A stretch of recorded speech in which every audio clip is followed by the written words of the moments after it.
We are facing a housing shortage in the United States by 4 million. It is crazy. It's scary. And it's why we're experiencing such high home pricing right now. Affordability is a problem. 3.8 million home shortfall is the third largest since 2012. At the current pace, closing the housing gap take an estimated 7.5 years nationwide if we did everything right. 3 years in the South, many millennials and Gen Zers choose to live with others, living in an estimated 1.6 million pent-up households unformed 2024.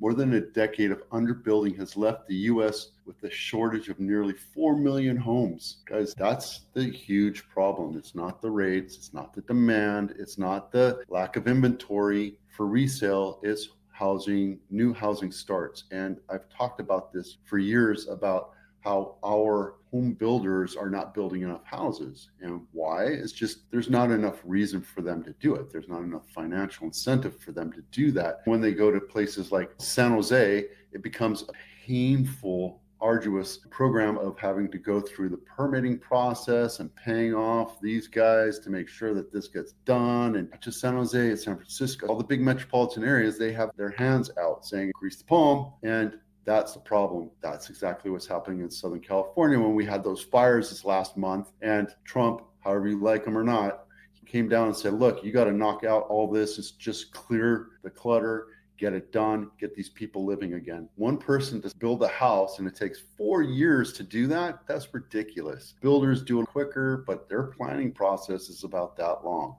Buy a piece of property and then they plan it, and then they have to go through permits, the DRE, and make sure everything's done. It's just painful for them to do that. That's why they're building in the Central Valley, because it's not as painful to do here. We're being forced by the government to put, I think it was 40,000 homes before 2027. This is a 2020 issue that we're going through. That's just in California. 40,000, I think it's Santa Clara County. And it's just taking time. It's going to take time. But every jurisdiction has their hands out. Every jurisdiction has their anchors out, and they're just slowing down the process. We need to figure out how to fast track this stuff. If you're thinking about these floor plans, get them pre-approved. And all you have to do, just like Legos, pop, everything's done, and you push a button and it's done. There's no planning committee. That's the problem with this. Now, Realtor.com is launching Let America Build campaign, which is advocating for solutions that cut through the red tape, restrictive zoning, and outdated regulations that are constricting the ability to build homes in America.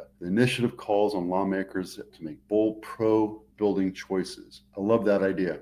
Will it work? Love to see it happen. New construction overtakes household formations. Multifamily construction slows amid rising rental supply and regional shifts. South leads the way. People are done with living in the coast because of all the regulations and high taxes and everything else. So where are they moving? To places where it's easier for them to live. If I want to put a toilet in, I have to go down to San Jose and pay money to get somebody to come out and give me an inspection to make sure that the toilet was replaced. It's ridiculous, right? It's just that San Jose has their hand out for everything. And I get it. It's a concern, right? Am I critical against it? Yes, only because I think there's a better way. I got to sit on a board a few years ago about EDU structures. And my only statement was it has to make it fast-tracked so that if you allow it, it fits in a certain area and doesn't have to go through a 4-month planning process. It doesn't have to go through a whole year of restrictive processes. If you can get it done in 2 months, have the house pre-built in little sections. All you got to do is tilt up the pre-made walls and make it happen. I don't see why it shouldn't be a 2-month process.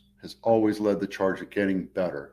I remember a few years ago, I was talking to an inspector and they were actually friendly and they were giving advice on how to get around the situation. And they're very customer face oriented or consumer face oriented. And sometimes things happen, right? Let the red tape go. Enough said.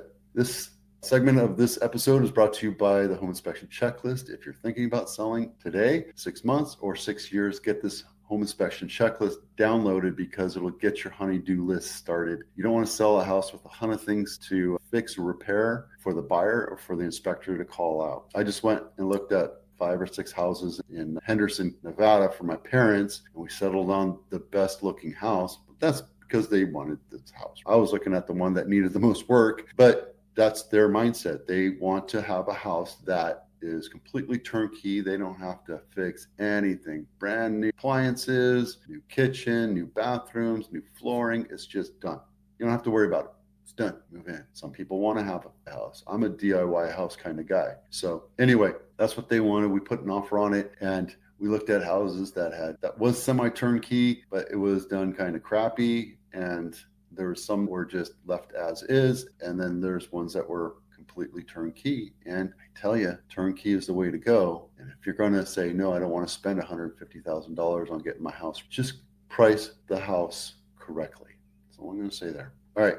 List price reduction of the week is this one on Los Pinos Way. This one was priced at originally, let's see, 1.799 on, what is it? Los Pinos Way, a busy street. It's been on market 28 days and no budge. Why? Because it's on a busy street. Los Pinos is right here. It's not here.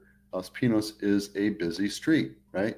And if you look inside the house, $1.8 million. This thing better be turnkey. Oh no, it's not. It's a dated carpet, dated paint. Yeah, they staged it. They put puck lights in, or no, those are can lights, not puck lights. Let's take a look at the kitchen. Oh, they painted it. New kitchen. There you go. But location. That color of paint is dated.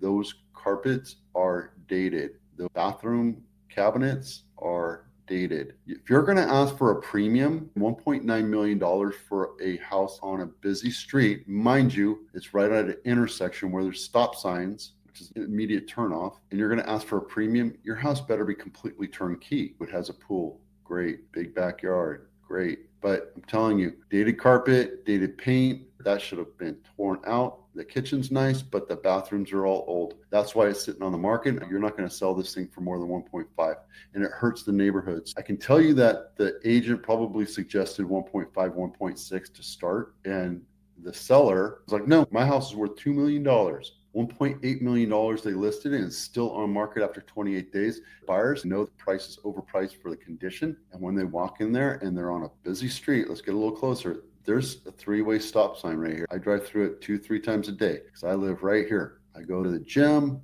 you come back, and there you go. Just be careful about pricing. This is Los Gatos House of the Week, not my listing. 1 bedroom, 1.5 bath, 2,500 square feet. 1 bedroom, 1.5 bath for $3 million. I would not buy this house at all. I don't care how big it is. I don't care that it's built in 1900. If it's a 1-bedroom house, I'm not paying $3 million for it. It might have extra rooms in the loft or what have you, but I'm not going to pay $3 million for that. So good luck with that. High lows. We'll get to that in a second. These are the high lows right here. This one's sold in 16 days. $12.8 million.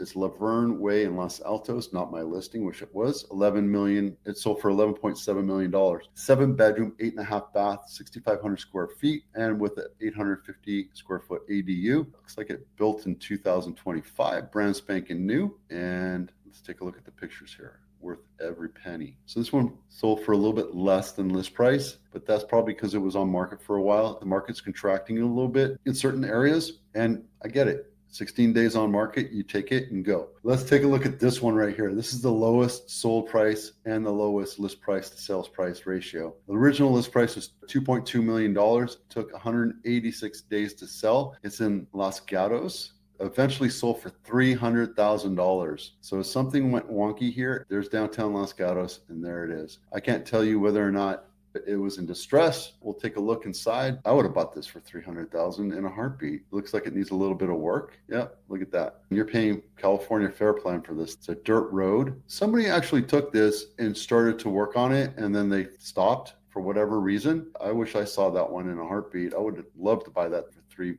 million. It did actually record at $300,000. Highest sold price 11.7, lowest is 300,000. Highest for sale is 36, and lowest for sale was 3.99. We have 1,167. We need about 2,000 square homes for sale in Santa Clara. So we're about halfway there. We're getting a little bit more. It's starting to climb. And then price reductions, we have 181 of those, which comes to 15%. Right now, year to date, we're averaging 12% list price reductions. Nothing skyrocketing right now. But if this